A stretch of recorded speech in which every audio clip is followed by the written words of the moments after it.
ऋषियों का ब्रह्मा जी के पास जाकर उनकी स्तुति करके उनसे परम पुरुष के विषय में प्रश्न करना और ब्रह्मा जी का आनंद मग्न हो रुद्र कहकर उत्तर देना। सूत जी कहते हैं, महर्षियों, पहले अनेक कल्पों के बारंबार बीतने पर सुदीर्घ काल के पश्चात जब यह वर्तमान कल्प उपस्थित हुआ और सृष्टि का कार्य आरंभ हुआ, जब जीविका साधन कर्म, कृषि, गौरक्षा और वाणिज्य की प्रतिष्ठा हुई तथा प्रजा वर्ग के लोग सजग और सचेत हो गए, तब 6 कुलों में उत्पन्न हुए महर्षियों में परस्पर बहस छिड़ गई। यह परब्रह्मा है या नहीं है, इस प्रकार उनमें महान विवाद होने लगा। किंतु परम तत्व का निरूपण अत्यंत कठिन होने के कारण उस समय वहां कुछ निश्चय न हो सका। तब वे सब लोग जगत दृष्टा अविनाशी ब्रह्मा जी का दर्शन करने के लिए उस स्थान पर गए, जहां देवताओं और असुरों के मुख से अपनी स्तुति सुनते हुए भगवान ब्रह्मा विराजमान थे। देवताओं और दानों से भरे हुए सुंदर रमणीय मेरु शिखर पर, जहाँ सिद्ध और चारण परस्पर बातचीत करते हैं, यक्ष और गंधर्व सदा रहते हैं, विहंगों के समुदाय कलरव करते हैं, मणि और मूंगे जिनकी शोभा बढ़ाते हैं, तथा निकुंज कंदराएं, छोटी गुफाएं और अनेकानेक निर्झर जिन्हें सुशोभित करते हैं। एक ब्रह्मवन नाम से प्रसिद्ध वन है, उसमें नाना प्रकार के वन्य पशु भरे हुए हैं। उसकी लंबाई 100 योजन और चौड़ाई 10 योजन के बराबर है। उसके भीतर एक रमणीय सरोवर है जो सुस्वादु निर्मल जल से भरा रहता है। वहाँ के रमणीय पुष्पित वृक्षों पर मत वाले भौरे छाए रहते हैं। उस वन में एक मनोहर एवं विशाल नगर है जो प्रातः काल के सूर्य की भांति प्रकाशित होता रहता है। वहाँ दुर्धर्ष शक्तियों से युक्त बलाभिमानी दैत्य, दानव तथा राक्षसों का निवास है। वह नगर तपाए हुए सुवर्ण का बना हुआ जान पड़ता है। उसकी 4 दीवारें और सदर फाटक बहुत ऊंचे हैं। छोटे बुर्जों, ढालू छतों, आवास स्थानों तथा सैकड़ों गलियों से उस नगर की बड़ी शोभा है। वह विचित्र बहुमूल्य वनमणियों से आकाश को चूमता हुआ प्रतीत होता है तथा कई करोड़ विशाल भवनों से अलंकृत है। उस नगर में प्रजापति ब्रह्मा अपने सभासदों के साथ निवास करते हैं। वहां जाकर उन मुनियों ने साक्षात लोक पितामह ब्रह्मा जी को देखा। देवर्षियों के समुदाय उनकी सेवा में बैठे थे। उनकी अंग कांति शुद्ध स्वर्ण के समान थी। वे सब आभूषणों से विभूषित थे।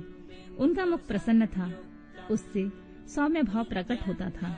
उनके नेत्र कमल दल के समान विशाल थे। दिव्य कांति से संपन्न, दिव्य गंध एवं अनुलेपन से चर्चित, दिव्य श्वेत वस्त्रों से सुशोभित तथा दिव्य मालाओं से विभूषित ब्रह्मा जी के चरणार बिंदों की वंदना सुरेंद्र, असुरेंद्र तथा योगेंद्र भी करते हैं। जैसे प्रभा दिवाकर की सेवा करती है, उसी प्रकार समस्त शुभ लक्षणों से युक्त साक्षात सरस्वती देवी हाथ में चमर लेकर उनकी सेवा कर रही थी। इससे उनकी बड़ी शोभा हो रही थी। ब्रह्मा जी का दर्शन करके उन सभी महर्षियों के मुख और नेत्र खिल उठे। उन्होंने मस्तक पर अंजलि बांधकर उन सुरश्रेष्ठ की स्तुति की। ऋषि बोले, संसार के सृष्टि, पालन और संहार के हेतु 3 रूप धारण करने वाले आप पुराण पुरुष परमात्मा पर ब्रह्मा को नमस्कार है। प्रकृति जिनका शरीर है, जो प्रकृति में क्षोभ उत्पन्न करने वाले हैं और प्रकृति रूप में 23 विकारों से युक्त होने पर भी जो वास्तव में निर्विकार हैं, उन ब्रह्मदेव को नमस्कार है। ब्रह्मांड जिनकी देह है, तो भी जो ब्रह्मांड के उदर में निवास करते हैं तथा वहां रहकर जिनके कार्य और कारण सम्यक रूप से सिद्ध होते हैं, उन ब्रह्मा जी को नमस्कार है। जो सर्वलोक स्वरूप तथा समस्त लोकों के सृष्टा हैं, जो संपूर्ण जीवों का शरीर से संयोग और वियोग कराने में हेतु हैं, उन ब्रह्मा जी को नमस्कार है। नाथ, पितामह, आपसे ही संपूर्ण जगत के सृष्टि, पालन और संहार होते हैं, तथापि माया से आवृत होने के कारण हम आपको नहीं जानते हैं।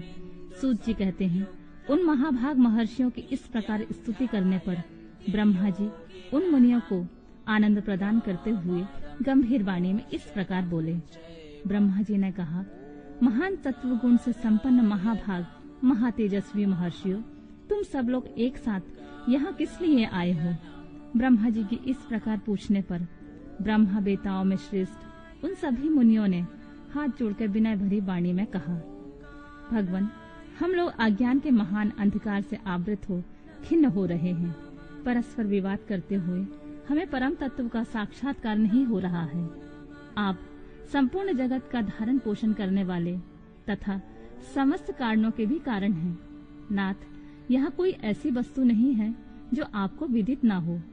कौन ऐसा पुरुष है जो संपूर्ण जीवों से पुरातन, अंतर्यामी, उत्कृष्ट, विशुद्ध, परिपूर्ण एवं सनातन परमेश्वर है? कौन अपने अद्भुत क्रियाकलाप द्वारा सबसे प्रथम संसार की सृष्टि करता है?